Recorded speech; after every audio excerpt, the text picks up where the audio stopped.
we are here in a new blind. Went to Ox Ranch last weekend and we were successful on taking a big head axe.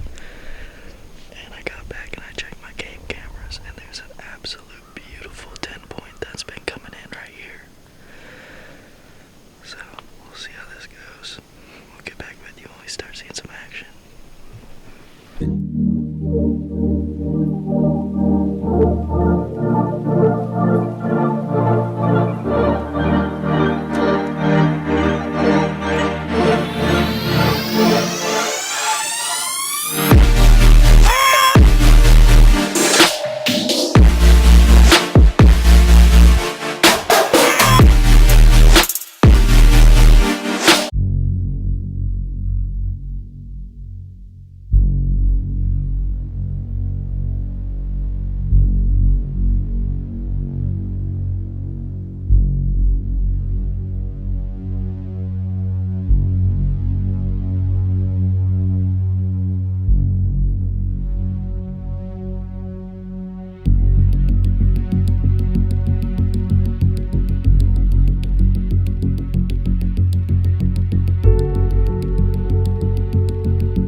So I just absolutely smoked that deer.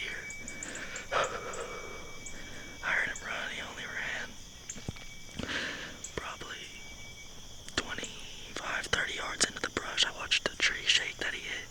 He was pouring blood. I couldn't keep up with him because as soon as I shot, we got a lot of brush.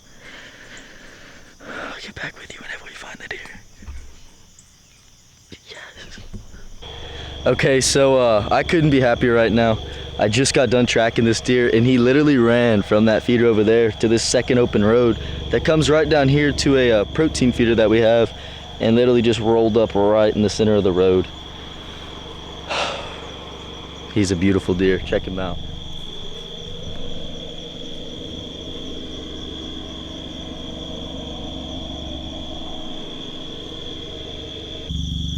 Alright, so I smoked this deer. I hit him right in the heart.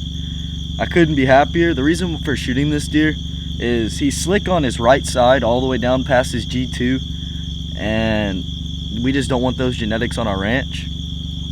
One cool thing about this deer is his brow tines are split. I have never seen this deer on camera nor in person. This is the first time he came in and he ran off a real wide 8 that I had out. And I probably looked at him for 35 minutes and I debated on shooting this deer because I'm hunting a real big 10. And whenever I realized he was running off a lot of the deer, I decided to take him out because he's seeming to try to be the real dominant deer. So with that, took him out of the herd. And good thing this guy won't be breeding this year because definitely don't want these genes out here. Very grateful to get this deer down.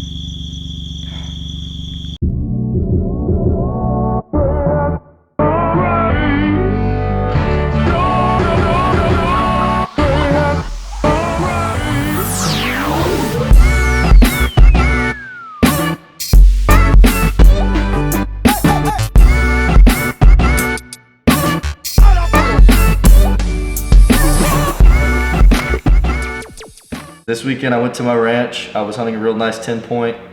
Didn't end up seeing that deer. Had a real big cull come in. I decided to take him after about 30-35 minutes of hunting. And this is his backstrap right here, and I'm gonna show you a little recipe that we do with our backstraps. So right here you have your silver skin, and you cannot leave this on. I mean, you can leave it on and cook it, but if you're wanting the most chewy thing in the world to gnaw on, this is gonna be it right there. So a real simple way to get this silver skin off is you can just run your blade right, and you're gonna want a really sharp knife. You're gonna wanna run it right up underneath and out through the other side like that, and turn your blade up and just roll your knife back. and it's gonna get all of it off and not take out as much meat if you were to start hacking at it.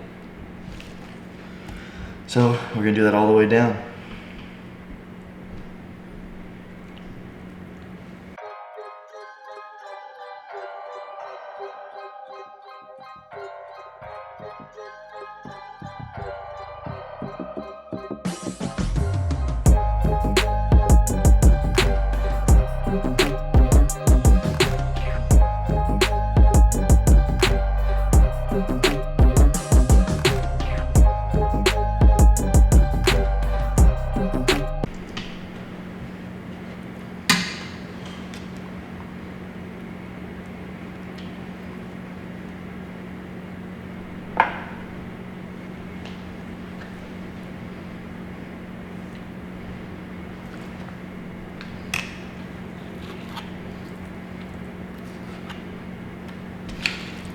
All right, so now you're gonna wanna flip it over, and this side's not gonna be as bad. I mean, there's gonna be some spots here and there, just like this, and you don't have to stick your blade up under any of that stuff. I mean, you can typically just grab a hold of it, and if any places get real tough, like right here, you can just run your blade. Like I said, you need a really sharp knife for this, or else you're gonna just have some really, really nasty cuts. And you just pick up the piece of meat and you just push down. You don't cut it, you just keep scraping this silver skin and it just peels it all off.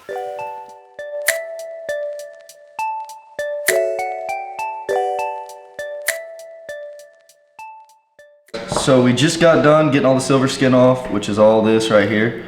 You don't want to do anything with this stuff besides throw it away.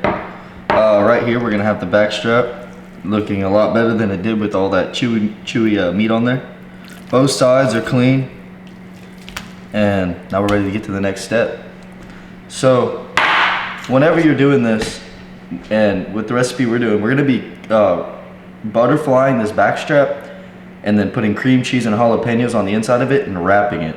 Well, down here it's a little skinny and you're not gonna be able to do that. So about right here you can cut off half of this strap. And with this piece right here, this is the piece that we're not going to be using. You can make this into you can kind of just stake it out like this. And with staking this, you can do anything you want with this. You can chicken fry these. You can put them in stew. You can, anything that you can imagine with these however you prefer cooking your meat, you can do with these. You can make carnitas out of them, which are, you fry them and then you get sriracha sauce and you put them on top of them. So with that, we'll get these and we're gonna put these in a separate bag and save these. Or if we end up wiping all this stuff out tonight, looks like we'll be cooking more. So now we're gonna get to butterflying the back strap. Your first cut, you're gonna wanna run it right down the middle. And be careful with your placement on the knife. Don't make it too thin on one side or anything like that. And almost like a fish, whenever you're falling down their backbone, you're just gonna run it real nice and slow down there. And you're gonna keep opening it up. And now right there, this is where we're gonna put all the cream cheese and the jalapenos. We're gonna fold this up, wrap it in bacon, and then run toothpicks through it and throw it on the grill. So we just got done butterflying out the back strap, and now we're gonna separate the cream cheese and the bacon.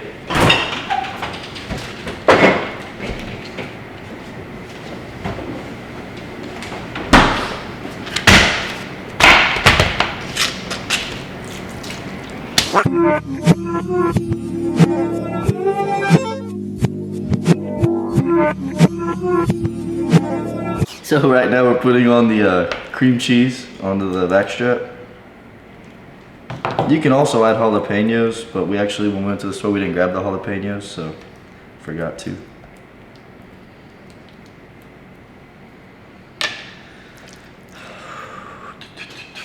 Seasonings. We have garlic salt for seasoning, this Cavender seasoning that I like to use, and then we already have garlic salt, so we don't need that one.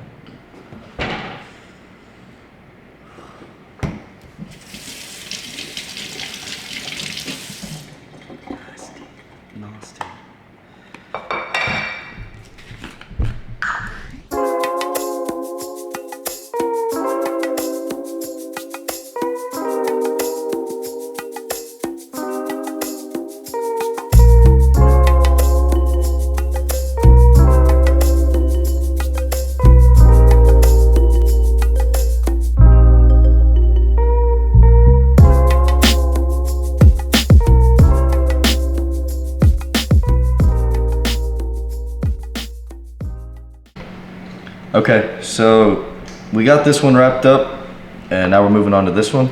So we'll show you how it's done.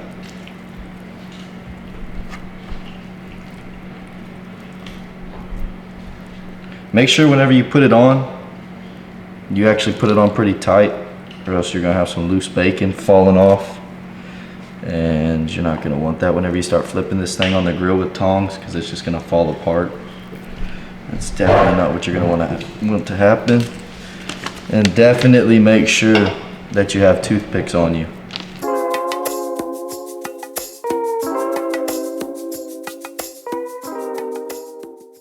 Toothpicks. So let's get it.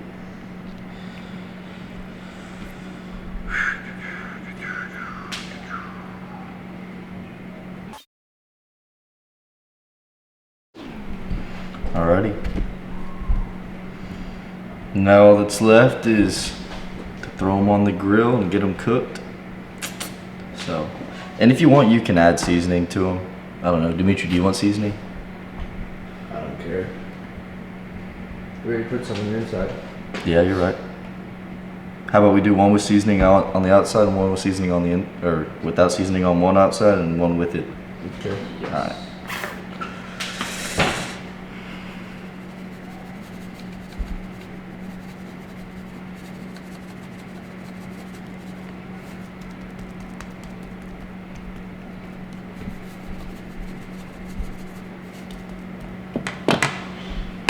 Alrighty, let's go throw these on the grill.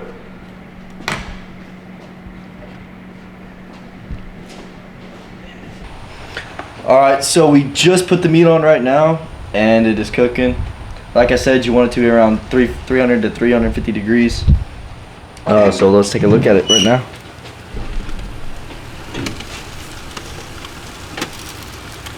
And you're just going to want to let this cook. The internal temperature should be around 140 to 150 degrees. That's whenever you know that the actual venison is cooked. Also make sure your bacon's always cooked. You don't want to eat raw pork. So we'll get back with you whenever we're pulling it off the grill. Deer is ready. We're gonna take it off and we're gonna do a little taste test, see how it goes. We cooked it to about medium rare and it is looking delicious. Just take a look at that right there.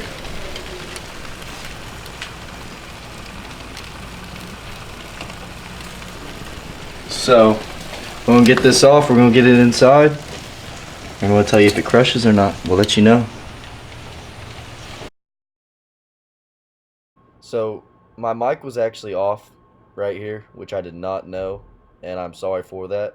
But the meat actually ended up coming out real well. We cooked it to medium rare, and it all around just came out really good. Always remember you need to cook it to the actual 140 degrees internal meat temperature, and always make sure that grill is on 300 to 350 for proper cooking, and always have the foil. Thanks for watching. Hope you enjoyed.